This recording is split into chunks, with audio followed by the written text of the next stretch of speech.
it takes some experience really to be good in endurance racing. There's a lot of fast drivers, there's a lot of good teams, but what makes a team a winner team is if you get everything together, and that's where BMW is good at, and that's where the team Rahal is good at. I think that's why they're so successful. We race races that are 24 hours long, 12 hours long. I have to hand the car off to my teammate. He has to hand it off back to me. If you're driving with one other guy or two other guys, or at Daytona 3 other guys, there's 4 of you, that guy doing well is in your best interest. Being a sprint racer, I never realized how crazy endurance racing is. You're always overtaking someone, you're always being overtaken by someone in a faster class. I don't think there's one way to win an endurance race, but you sure can lose it a lot of different ways. But the whole idea is to not make mistakes as a driver, as a team, spend as little time in the pits as possible. And if you do all that, you don't even have to be the fastest car in the race. It's all about, it's all about being there every lap, every hour, every minute. It's not the tortoise and the hare, but it's close.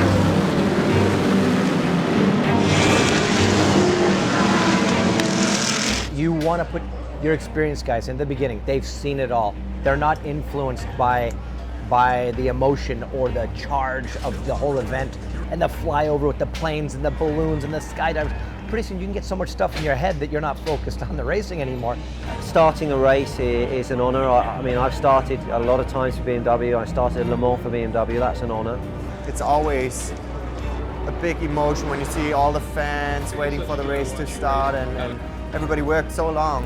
There's a lot of cars out there. You don't want to lose position. At the same time, you've got 24 hours ahead of you. You don't want to be the idiot to put it in the fence.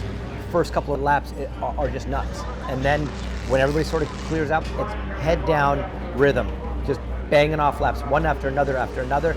Try to be as consistent as possible. Be patient at the right time.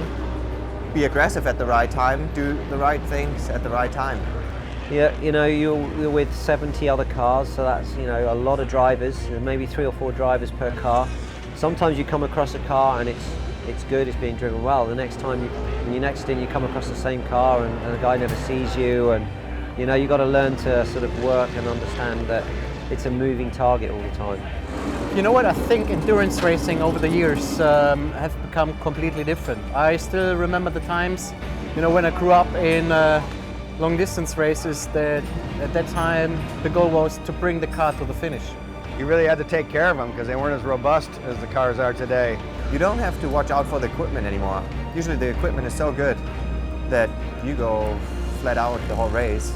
It's a 24-hour sprint race, it really is. You're at 10 tenths and we're riding curbs, we're riding everything, which like in the past you really had to take care of. So we are searching for the performance, lap by lap, after lap by lap. A little bit softer bar, the front or the car's rolling more. When you get to the end of your first couple stints, you start reporting back to the engineering team what we have to do. The next phase, adjustment phase, preparing for the center of the race, starting to improve your car. What can we do to improve it? If we need to make some adjustments, we start doing that in pit stops. It's all a preparation phase for the finish, which is the last 2 to 3 hours. Then it's race phase. Then it's, we better have done all our work, position ourselves properly on the track to be at the front, make the car as good as we can make it so that it's ready to do battle. And then the team just has to click off some of the fastest pit stops they've done the entire race. And then the driver has to be perfect. And that's what's gonna win a 12-hour race.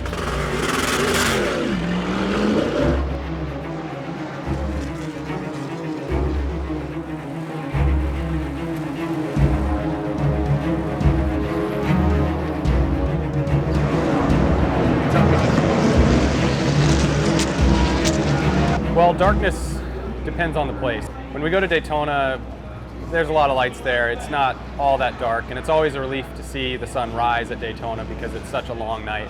But when you come to Sebring, it's a completely new challenge. The sun goes down, it's in your eyes for a little bit, and you think you can't wait for the sun to get out of your eyes. But driving Sebring at night is a real challenge. They put up some lights around the track, but there's sections that are completely dark. You may have not driven at that track in the dark, maybe done 3 laps to qualify, and suddenly you're out there and it's brake lights, there's 70 cars. Your braking points look different, your turn-in points look different, and all of a sudden there's curbs where you've never seen curbs before because you turn and your turn-in point was too early. a stint in the dark is very different from a stint in the daytime. You know, you have the vision in the day, you can look ahead, you can anticipate, you can see your marker points. In the dark, you're relying on instinct. Everything becomes, you know, all the colours, you lose the colour, you lose the contrast. It really is pure instinct at that moment. And you've got traffic and lights and distractions and concentration. And If you're in the top 1, 2, 3 of a long race, that's when you start hearing the noises. Daytona, those ghosts were coming out of everywhere. I mean, for sure, you get to the end of a 24-hour race or a 12-hour race, and you're hearing everything. Your senses go on overload. You're like, I think I felt a vibration. I think I hear something. The engine's off song. You know, everything. You feel, you hear everything. You smell things. I think I smell radiator fluid. I smell oil. You know, whatever. So you're always like on a high alert. And then you're racing, and you're getting passed by faster cars or whatever. So When you get down to the last 2 to 3 hours of the race, that's when it's really go time. the end of the race is always high intensity. I love it because, I mean, I always want to finish. I want to be in the battle. I want to be in the mix. And You are nose to tail with somebody battling and battling. I mean, we've battled here to the last lap year after year after year. So we've been lucky here at BMW. We've had some really great races to the finish, especially at the 12 hours of Sebring, where, you know, one year we came down to a last lap pass after 12 hours, fighting in the dark, you know, having issues, still, you know, fighting our way through it. Last lap pass for the win to get the checkered flag for 12 hours. And, you know, we've been lucky. We've done it twice, 2 years in a row we did it. So, you know, it just feels really good, you know, especially when you get to finish, but even if you're not finishing, to do that distance and go 24 hours or 12 hours and, you know, maybe it's up at 3 in the morning you're driving or 6 in the morning, you know, it's difficult. And when you can say, yeah, I made it through that, and you're all high-fiving in the race, man, it's awesome. To win an endurance race, you got to think of the group, not just of you. That's why the guys who are successful, you know, that prove themselves time and time again at events like Sebring, at events like, you know, Daytona, Le Mans, what have you, that those are the kinds of guys that can be entrusted.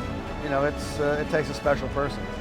it's in our DNA here. We know exactly how to do it. We've all done it for a long time, and all my teammates are pretty good at it.